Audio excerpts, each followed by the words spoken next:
Então, André Casaca, finalmente, né, nossa entrevista aqui no Teatro CART.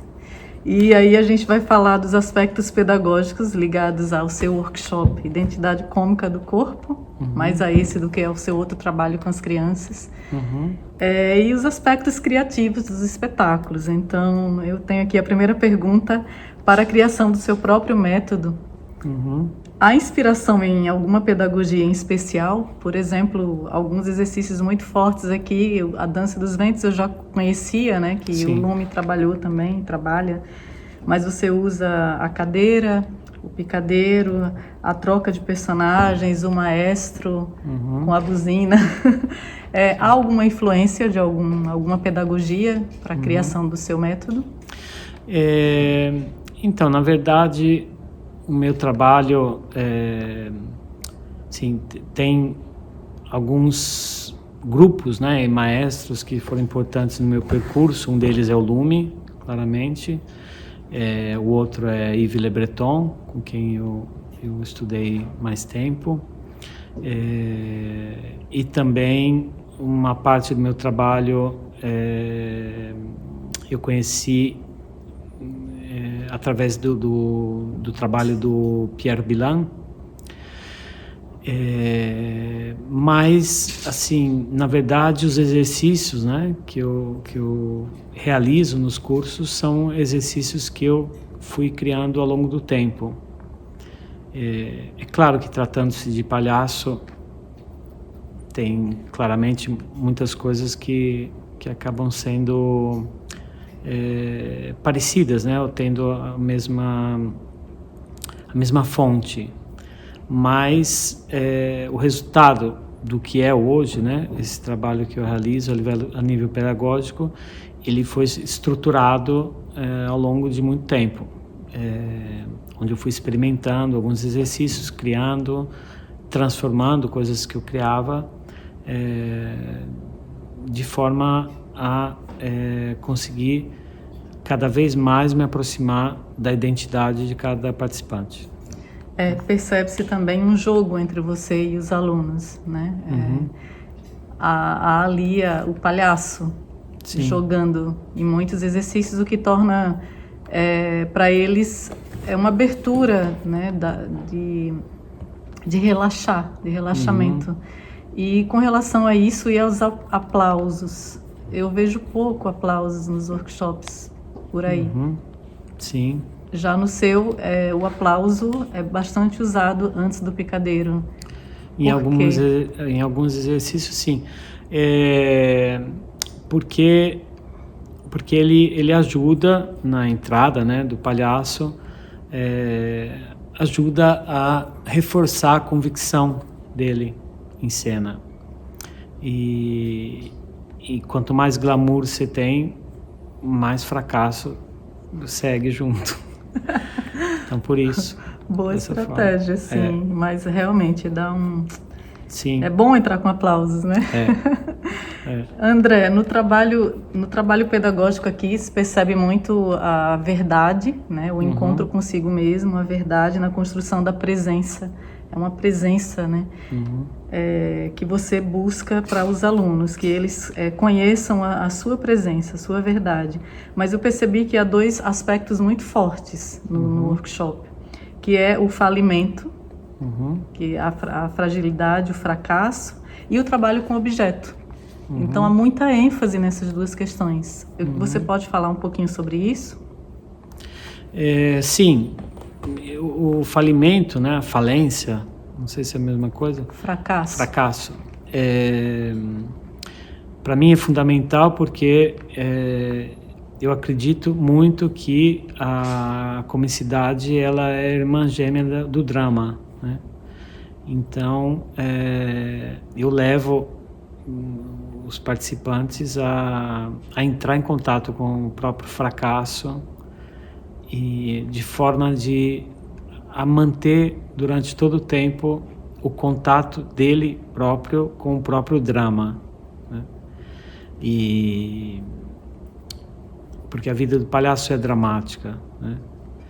E eu acredito que isso leva o riso a ser um riso mais profundo também, um riso que muitas vezes ele é amargo, né?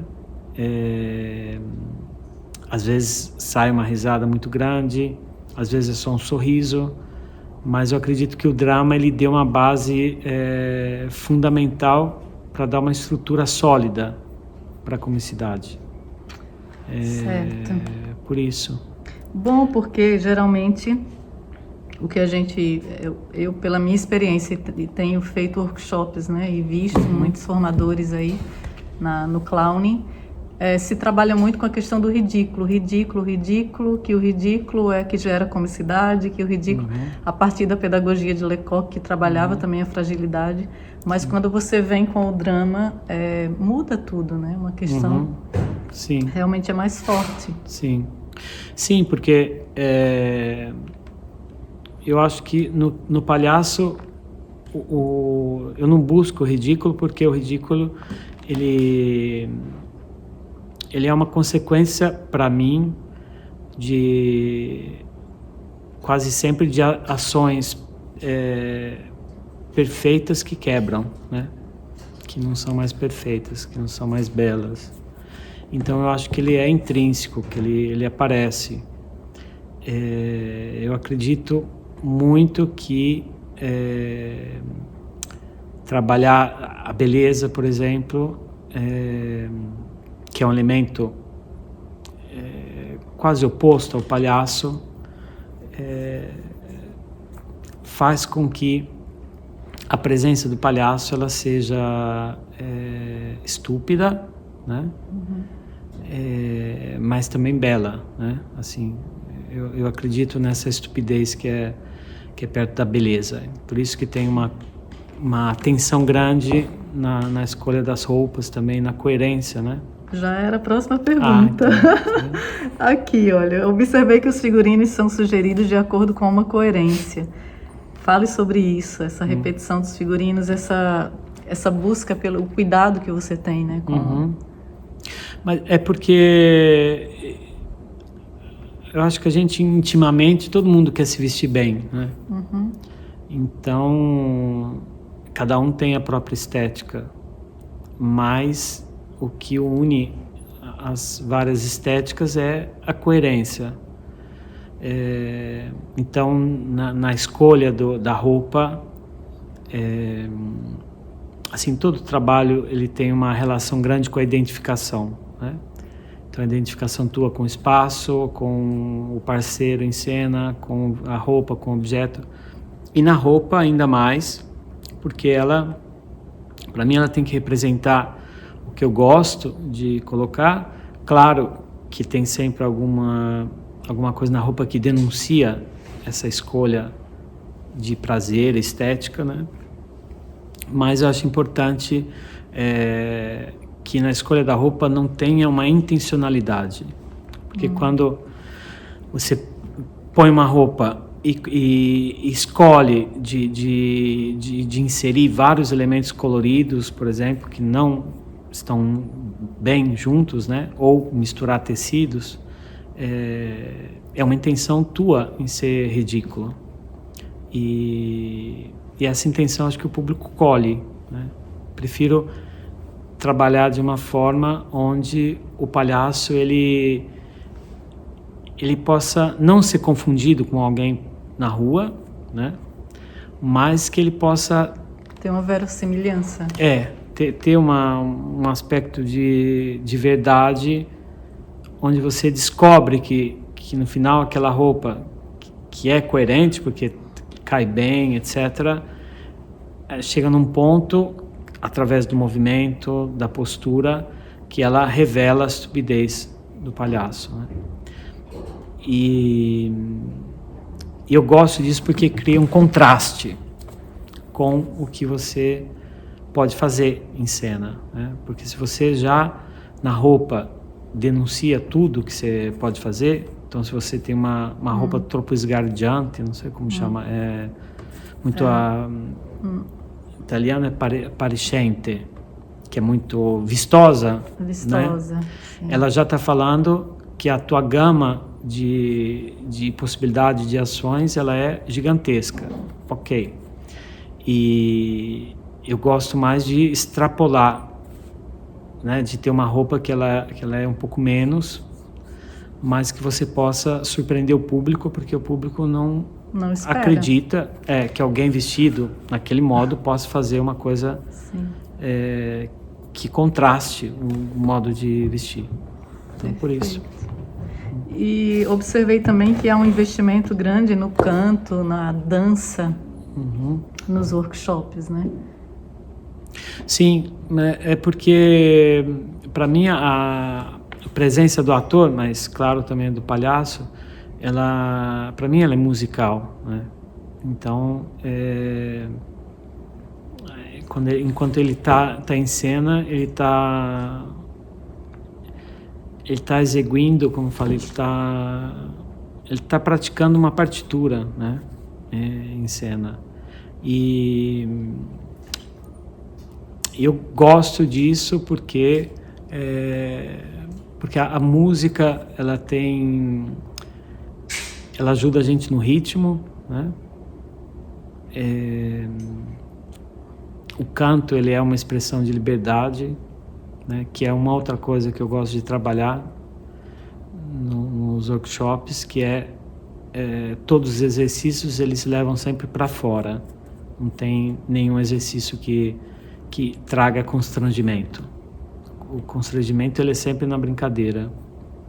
E eu gosto da música, não uso a música, uso pouquíssimo a música no sentido de música mesmo, porque por outro lado ela é um estímulo externo, né? Então, usando a música você está tirando de qualquer forma a responsabilidade do ator, do palhaço, a encontrar a própria força expressiva, né? Mas eu gosto de imaginar a presença do palhaço como algo de musical, sim. E a dança ajuda nessa expressão corporal, né? Sim, porque a dança ela representa estilos, ela traz qualidades, né, de postura em cena. Então você conseguir atingir aquele tipo de qualidade de um determinado ritmo faz a diferença, claro. Até porque o palhaço ele acredita em poder dançar tudo, né? Ele se identifica com o que ele dança. E isso traz verdade. Certo. E percebi que você não trabalha os nomes, né, dos palhaços, Não. como muita gente, inclusive eu tenho um exercício que eu faço nos meus workshops para descobrir os nomes. Sim. O uso do nariz é importante no workshop, mas depois você libera também, né? Pelo que eu percebi. Sim, sim, depende, né, do trabalho, porque nos cursos de nível base e avançado, geralmente, se é um curso de palhaço, eles usam, né? Faz com que eles usam. Mas em trabalhos mais longos, não, porque geralmente acontece que não todos trabalham especificamente no palhaço, né? Assim, gosto um pouco de criar uma diferença, não é diferença, mas estradas um pouco distintas entre o palhaço, como eu trabalho ele aqui, e um outro trabalho cômico, né? Que seja mais ligado à construção de um personagem. Então, para mim, os dois têm essa característica que um tem nariz e o outro não, né? E é possível, sem o nariz, fazer a comicidade do palhaço? Sim, acredito de sim, claro. O nariz ele ajuda, né? Porque ele te revela, mas ele te protege um pouco também. Mas acredito que sim. Acredito que um trabalho deve começar com o nariz, né? Mas depois sim, porque ele fica incorporado, claramente, né? E você falou uma frase que é: palhaços não fingem, são fantásticos. Eu falei isso, eu queria saber por quê. Fantástico, falei. Palhaços não fingem, eles são fantásticos, seres fantásticos. Ah, eu falei isso. Ah, nossa, que frase. Não, acho que eu estava me referindo, fazendo referência ao fato que ele não finge assim de ser falso naquilo que ele está vivendo, mas quando ele cria alguma coisa que não existe, ele atinge a fantasia de uma forma muito vivencial, né? Acho que é nesse sentido, que é a diferença que tem entre um palhaço que consegue levar você para algum lugar e o outro que tenta te convencer que ele está indo para algum lugar, né? No sentido de representação. Exato. Que é, né, o aspecto fundamental em todo esse trabalho. E eu puxo sempre para a identificação. Para viver. Exato. E aí, se ele vive, ele é um ser fantástico. Se ele vive, ele pode levar o público para onde ele quer, porque ele vai para onde ele quer, né? Também. Nesse sentido, sim. A última pergunta dessa fase da pedagogia. Sim. Para você, qualquer pessoa pode ser palhaço e palhaça? Olha, eu acredito que naturalmente temos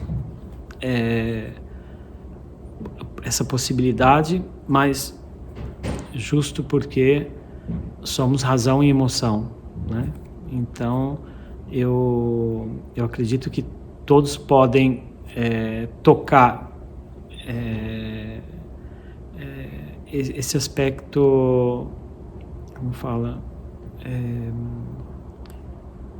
ligado à simplicidade, à verdade, que são todos os aspectos que a gente tem na vida. Para ser palhaço ou não, eu acho que a coisa que muda é a tua capacidade e disponibilidade de abertura, né? Então, porque para você conseguir trabalhar bem na arte do palhaço, você tem que estabelecer uma transparência no teu jeito de estar em cena, né? Uma transparência e a verdade também. E conseguir também criar e desenvolver e usar um próprio histórico físico, né? Para poder recuperar as imagens, né? E as situações e os lugares comuns que o público está acostumado a reconhecer, né? E aí nisso também a história do aspecto fantástico é a forma como o palhaço consegue te expressar alguma coisa que você já conhece, né, de um outro ponto de vista. Sim, então, isso está ligado à autopoética. Sim. Trazendo a autopoética para esse trabalho e a sua verdade. Sim. A verdade vai aparecer com mais força. Sim. Isso. Sim, vamos falar um pouquinho agora dos aspectos de criação. Por que a escolha por espetáculos sem fala? E o que é mais importante ter em conta para uma criação essencialmente física, corporal? A escolha do espetáculo sem fala, eu não sei, para mim, eu comecei falando, depois parei de falar, porque eu acredito que o corpo, ele é o veículo, né, e o instrumento mais verdadeiro do ator, né? Inclusive a voz, ela se apoia no corpo, né? Então ele é o elemento primordial e com ele a gente consegue dizer muita coisa e principalmente falar de forma mais profunda sobre as coisas, porque o corpo ele sente, né? Ele ressoa o que você sente.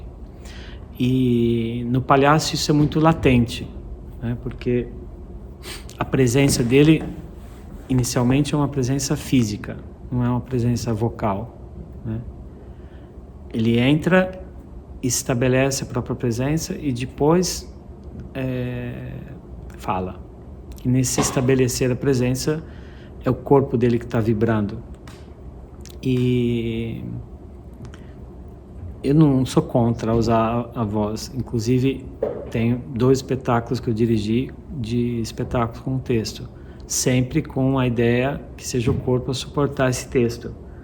Mas eu tenho uma música, né, do Caetano que fala: eu canto somente o que eu não consigo mais guardar. Acho que é assim, né? Explicar. Sim, explicar. Acho que é isso. E acho que é meio um pouco esse o princípio, sabe? Assim, tipo, eu falo, né? Eu falo somente o que eu não consigo mais expressar, o que eu consigo dizer com o corpo. Sim. E inclusive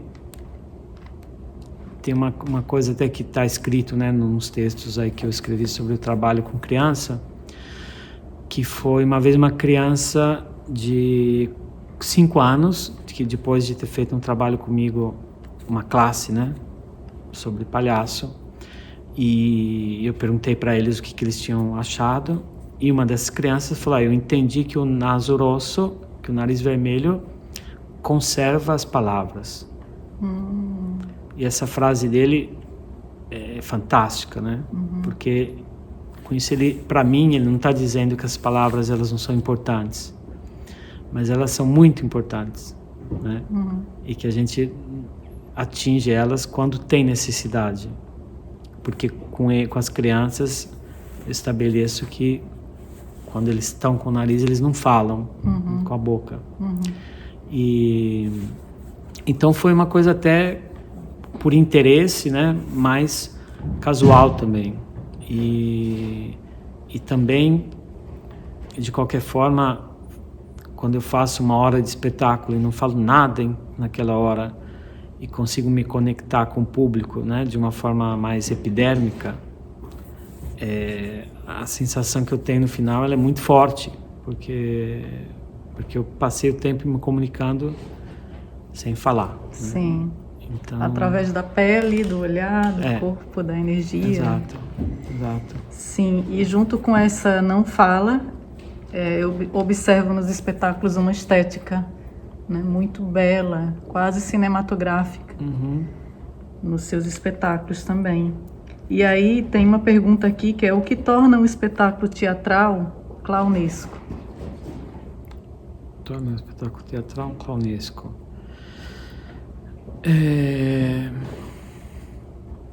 Não sei, porque assim, dentro dessa ideia, né, do que a gente desenvolve aqui, que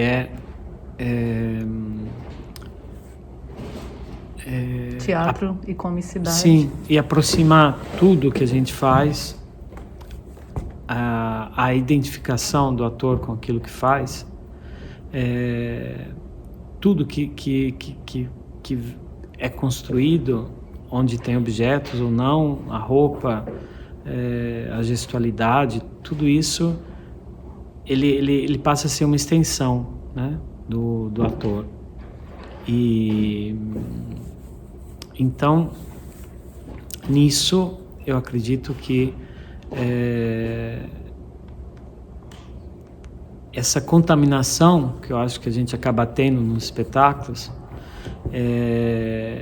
ela é uma contaminação natural, porque eu sou palhaço, mas porque eu acredito que em qualquer trabalho cômico tem um aspecto, tem sempre um ponto de palhaço dentro, né? Que ele seja mais evidente, menos evidente, mas porque o palhaço ele reúne várias possibilidades de produzir a risada, né? Então, quando ele tem o fracasso, quando ele é virtuoso,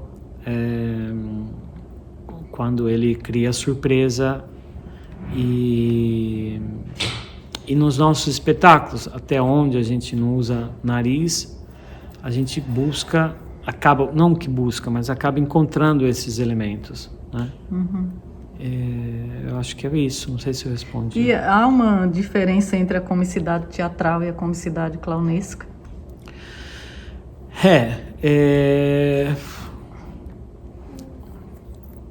Não sei se tem próprio uma diferença. Assim, depende do que a gente está falando, né? Porque, assim, é claro que se estiver falando do palhaço do circo, é claro que tem uma diferença, né? Mas no caso da estética do Carte, que é mais teatral. Sim, da nossa estética. Repete para mim, há uma diferença entre a comicidade teatral e a clownesca? Agora eu entendi, sim. Então, partindo dos nossos espetáculos,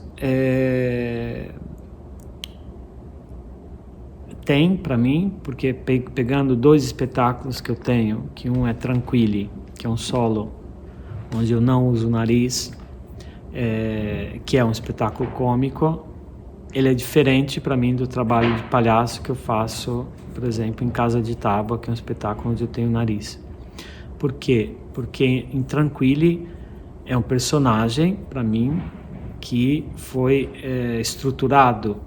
Então, assim, a gestualidade dele, o meio de transporte dele, o que ele come, foi tudo descoberto, claro, como a gente trabalha aqui através de improvisação, mas ele tem um caráter estabelecido, que é um caráter que é de um personagem que é metódico, que sonha, e que, enfim, toca aspectos, acredito eu, da imaginação, do pensamento humano, né? Do comportamento, coisas mais ligadas a aspectos racionais. Esse é isso. Em relação, e o palhaço, em vez, na forma que a gente trabalha aqui, a conexão que a gente tenta encontrar da comicidade é uma conexão orgânica, estúpida e direta, né? Respeitando o que o público espera do palhaço, né? Que é o fracasso, que é o fiasco. Então, para mim, eles são bem diferentes, porque no caso do palhaço, para mim, não tem um personagem. Não tem. Ele é, né? Ele é. E no caso do outro espetáculo, do Tranquilli, ele é um personagem. E eu acho que é isso. E pode ter ali coisas do palhaço? Sim, porque o Tranquilli, ele tem, às vezes, atitudes que são clownescas. E que é a mesma pessoa fazendo, que é você. Exato. Só que, você que viu, né, os 2 espetáculos, o Tranquilli, ele não tem nunca fracasso no que ele faz, né? Então esse é já um aspecto diferente. Sim. Falta o fracasso, né? Mas tem aspectos clownescos, claro. Sim. E então você aí já falou um pouco da dramaturgia, mas que é trabalhada muito a partir da identificação, né, dos atores e do improviso. Sim. Da autopoética, do que cada um quer falar. Sim. Tinha essa pergunta, mas você já respondeu aí. André, para a gente finalizar, você acha que o teatro Carte já pode se encaixar em alguma espécie de teatro contemporâneo, circo-teatro? Não sei, assim, é que o que a gente busca, né, e sempre buscou e continua buscando aqui, de colocar em dúvida o que a gente faz. Maravilhoso. Né? Então, eu acho que isso é já um elemento que leva a gente a estar sempre ao passo, né, em busca do que está acontecendo. E, inclusive, a minha pedagogia é essa, né? Assim, me baseio muito no risco. Vai se transformando, né? Com espaço para mudança. Exato. Então eu provoco risco nos estudantes, mas vivo o risco também, porque muitas vezes eu mudo o programa da aula porque naquele dia acontece alguma coisa onde eu sinto que tem que mudar. E é engraçado essa pergunta, até porque a gente acabou de vencer um prêmio, né, em Milão, de teatro contemporâneo, um espetáculo. Mas eu acho assim que o CART ele tem, ele não está estagnado em um período e também em uma escolha pedagógica estagnada também, porque, enfim, tem uma transformação grande aqui, muito grande. Inclusive porque o material que os estudantes trazem, né, e desenvolvem aqui, geralmente são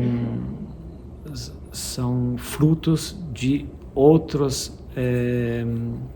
reflexões e outras criações e desenvolvimento de coisas que já fazemos, né? Faz 25 anos mais que eu dou aula. E ainda hoje, né, num dos últimos cursos que eu fiz, que você também seguiu, que eu falei, aqui eu mudei o exercício. Sim. Que eu continuo claramente experimentando, até porque as gerações são diferentes. Então, assim, eu tento sempre encontrar uma forma que se adaptada àquele grupo de estudantes, né? E falando de gerações, as gerações mais novas, elas são ainda, como fala, mais imprevisíveis, né? Não estão dentro de caixinhas, né? Exato. Então, só que tem uma coisa que acho que aproxima as gerações mais novas da minha geração, né? E que é muito próximo da comicidade, que é poder viver o próprio lado de loucura, né? Que é muito ligado à criação teatral e do palhaço. Então esse lado ele tem nos dois, em quem é mais jovem e quem não é. Mas eu acredito sim que o nosso espaço, que o que a gente está construindo aqui, ele tem um aspecto contemporâneo nesse sentido, né? Da gente não estar parado e não querer estabelecer uma forma única de criação. Quando a gente trabalha aqui, tentando desenvolver o que cada um traz sem dar uma etiqueta, né? Então ninguém sai daqui levando uma etiqueta nossa. Sim. Mas sai daqui estruturando o próprio trabalho, descobrindo a própria forma de se expressar, e é isso que interessa. Sim, há algumas coisas, né, dos alunos já saberem que vão vir e vão enfrentar um trabalho físico, muitas horas de trabalho físico, né? Sim. Pouca fala, improviso, né? Muito a partir do improviso. Há algumas coisas assim muito fortes, e esse trabalho com objeto para mim foi muito forte também. Esse investimento, porque eu percebi que você deixa horas, né? O ator ali com o objeto, não é um trabalho assim. Claro. Peguei um objeto e já descobri o que vai acontecer. Sim. Bom, a última pergunta eu fiz a todos os atores do Teatro CART. Claro que eu quero saber do André. Qual o riso que você constrói, o que você espera construir para o mundo? O riso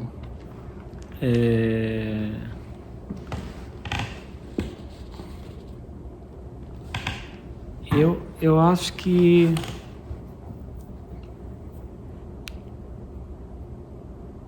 assim, eu acho que quando eu descubro, né, que no nosso trabalho ele tem um aspecto global, né? Exatamente porque não tem fala. Eu acho que a gente já está produzindo isso, né?